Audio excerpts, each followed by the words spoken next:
बेटी वैसला है और सबसे पहले मैं कर्नल बाबा साहब के चरणों में नमन करती हूँ। और मैं आप सबको ये कहना चाहती हूँ कि कर्नल बाबा साहब हमेशा कहते थे कि अच्छी शिक्षा, अच्छा स्वास्थ्य, पढ़ी लिखी माँ और कर्ज मुक्त समाज।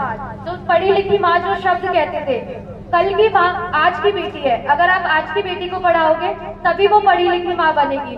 हम कहीं ना कहीं कर्नल बाबा साहब को याद तो करते हैं, लेकिन उनकी जो शिक्षाएं हैं उन पर हम ज्यादा जोर नहीं दे रहे हैं। जैसे कर्ज मुक्त समाज, तो आप अपने खर्चे सीमित रखिए, जितनी आपकी आमदनी है उतने ही खर्चे कीजिए और अपनी आमदनी का ज्यादा से ज्यादा हिस्सा बच्चों की शिक्षा के ऊपर और स्वास्थ्य के ऊपर लगाइए। और पढ़ी लिखी माँ, इसके लिए आपको अपनी बेटियों को पढ़ाना होगा।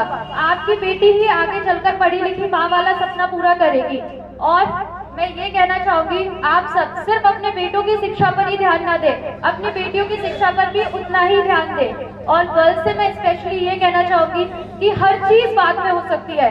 आपके जीवन के 20 से 25 साल आपके पास रखें और वो ऐसे रखें कि उसमें आप अपनी प्रायोरिटी सेट कर लें कि मुझे ये करना है, या मुझे डॉक्टर बनना है, इंजीनियर बनना है, IAS बनना है, RAS बनना है, जो भी बनना है वो आप डिसाइड कर ले पहले से, और उसी तरीके से अपना पाथ डिसाइड करके चलते रहे और अपनी प्रायोरिटी सेट रखें। और मैं पेरेंट्स से ये कहना चाहूंगी कि आपका भी अपनी बच्ची की शिक्षा में, अपने बच्चों की शिक्षा में, उनके संस्कारों में उतना ही योगदान होता है जितना कि टीचर का होता है। क्योंकि मेरे दादाजी ने मुझे 6th क्लास से ही बता दिया था कि प्रशासन होता क्या है, वहाँ पे किस तरीके से पहुँचते हैं, कौन कौन सी शिक्षा है, क्या क्या रिसोर्सेज है, सारी चीजें। और आप सभी शिक्षाओं के बारे में बच्चियों को बताएं। ज्यादातर आजकल के जो छोटे बच्चे हैं उन्हें कर्नल बाबा साहब की शिक्षाओं के बारे में पता ही नहीं है, तो आप उनके बारे में भी बताएं। और मेरे जैसे जो युवा है, जो तैयारी कर रहे हैं, एस्पिरेंट्स हैं, मैं उनसे ये कहना चाहूंगी कि एक बार तो अपना सिलेबस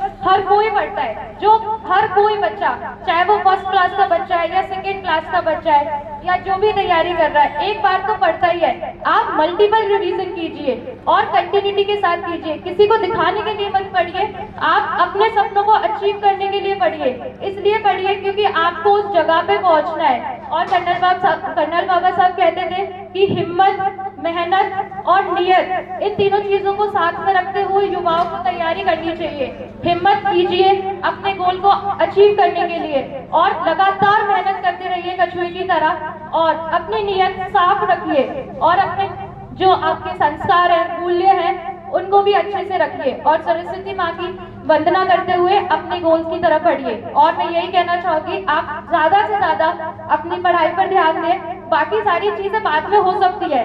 आप तो जैसे कि गर्ल्स है, उनको ये होता है उनकी मम्मियों को कि ये चूल्हा चौका, सजना संवरना, ये सारी चीजें बाद में हो जाएंगी।